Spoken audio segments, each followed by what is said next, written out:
안녕하세요. 5분 만에 이괄의 남 박사대기 편입니다. 좋아요와 구독 부탁드립니다. 1623년 4월 11일 장의궁 앞에는 2000여 명의 군사가 모인 가운데 한바탕 소란이 벌어지고 있었습니다. 아니 도대체 김유대감은 왜 아직까지 나타나지 않는 것이오? 그 양반 줏대 없이 이리저리 눈치 보는 것 아닙니까? 우리끼리라도 진격합시다. 시간이 없어요. 광해군을 몰아내겠다고 모인 서인을 중심으로 한 1단의 무리가 정작 반정의 중심 인물인 김유가 나타나지 않자 갈팡질팡하고 있었습니다. 일단 이괄 장군을 대장으로 하여 쳐들어갑시다. 우물쭈물 하다가는 창덕궁에서 내응하기로 한 훈련대장 이용림마저 변심할 수 있어요. 옳소, 빨리 갑시다. 모인 무리들이 서둘러 대오를 정비하여 장의문으로 향하자 저쪽에서 김유가 헐레벌떡 뛰어오는 것이 보였습니다. 오랜 기간 반정을 모의했지만 막상 거사일에 닥치자 고심하던 그는 꽤 많은 군사가 모인 것을 확인하고서야 나타난 것이었습니다. 대장 자리를 김유에게 넘겨준 이괄의 떨떠름한 얼굴을 뒤로하고 장의문을 격파하고 창덕궁 이용립과 합류하여 안정에 성공한 광해군의 조카 이종, 그는 조선 제16대 왕인 인조가 되고 곧이어 논공 행상이 시작되었습니다.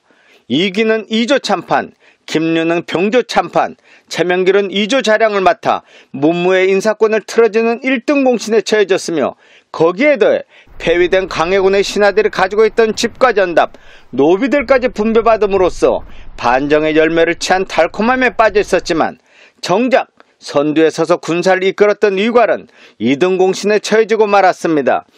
아니 이럴 수가 있나?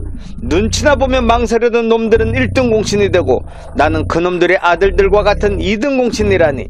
이괄이 서운한 감정을 억누르고 있는 사이 왕이 된 인조는 당면한 문제에 잠을 설치고 있었습니다. 중국 명나라를 위협할 정도로 세력이 커진 후금이 어느 한쪽 편만을 들지 않고 명나라와 후금 사이로 오가며 나름 외교에 선방하던 광해군을 폐위하고 오직 명나라만을 군신의 도료로 섬기겠다는 명분으로 반정을 일으켰으니 이 약속을 지키기 위해서라도 후금과의 관계를 끊고 명으로의 사대를 이어가려 했으나 거대해진 후금의 세력으로 고민하던 인조가 마침내 이괄을 평안도로 보내서 후금의 침략에 대비케 했습니다. 가뜩이나 농공 행상에서 밀려 서운한 감정을 가진 이괄이었지만 왕명은 어쩌지 못하고 평안도 영변으로 향했습니다.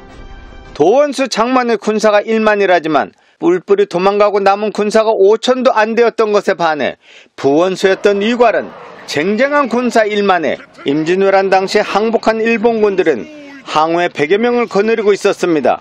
이렇게 모든 것이 일단락된 듯이 보였던 1624년 김유의 반대로 번번이 벼슬길에 오르지 못하던 이괄의 아들 이전이 공신들의 횡포로 인한 시정의 문란을 개탄하면서 불평불만을 얘기하고 다니다 영모죄에 연루되고 모든 신하들이 이괄까지도 체포하여 한양으로 압송하라고 한 목소리로 주장하자 인조는 이괄의 아들만 잡아다가 문초하기로 하였습니다. 하지만 이괄의 아들 이전을 잡으러 가는 금부도사와 선전관들은 이 길이 자신들의 죽음의 길이 될 것이란 사실은 꿈에도 몰랐을 것입니다. 금부도사의 어명을 들은 이괄이 싸늘한 얼굴로 말했습니다. 그러니까 내 아들을 영모죄로 잡으러 왔단 이 말인가? 그럼 한번 물어보자. 아들이 역적인데 그 아비가 무사한 경우도 있다더냐? 영모, 너희가 그렇게 원한다면 내 기꺼이 반란을 일으켜주마. 미처 뭐라 할 새도 없이 이괄의 칼이 금부도사와 선정관들을 베었습니다. 가자 한양으로! 정예병 1만여 명과 살인기 항해 100여 명은 광군들을 해치며 순식간에 한양에 도착하였고 인조는 부랴부랴 수원을 거쳐 공주로 도망하는 어수선 한가운데 어가를 따르던 광해군의 이복동생 흥안군은 대열을 이탈하여 도망가 이괄에 붙음으로써 이괄에 의해 왕으로 추대되었습니다. 한편 토벌군 쪽에서는 이괄의 기세등등한 세력에 맞서 도원수 장만과 남이용, 정춘신 등이 출전하였고 장만의 반대도 불구하고 남이용과 정춘신은 도성의 서쪽인 인왕산과 안산 사이인 안현에 진칠 것을 고집하여 관철시켰습니다. 안현의 관군을 본 이괄은 자신감에 방을 붙여 한양의 백성들은 싸움을 구경오라 하고 하였고 수많은 백성들은 우리야 죽건 말건 자신들의 욕심에만 눈이 벌어 싸우는 임금부터 신하들 모두 싸우다 죽어버려라 하는 심정으로 구름처럼 몰려들었습니다. 초급 목표로 겨우 목숨만 연명하는 백성들은 뒷전이고 자신들이 사리사욕 채우기에만 급급한 나라님들에게 실망하여 이까진 나라 될 대로 되라는 자포자기 심정이었습니다. 안연에서의 전투. 이괄은 항회를 외쳐 순식간에 끝내라 하였지만 지형적으로 위로 공격에 올라가야 하는 이괄의 군대로서는 상당히 불리한 상황이었습니다. 더구나 갑자기 돌풍까지 이괄의 부대 쪽으로 불어오면서 대장기가 쓰러질 듯 하는 가운데 총포와 화살, 바위덩어리, 심지어 흙과 돌, 고춧가루까지 쏟아졌습니다.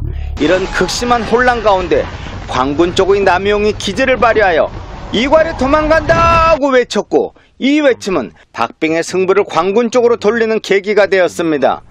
이괄은 한명련 등 100여 명의 군사들만 이끌고 경기도 이천으로 도망갔다가 그곳에서 부하들에게 목이 잘리고 말았습니다.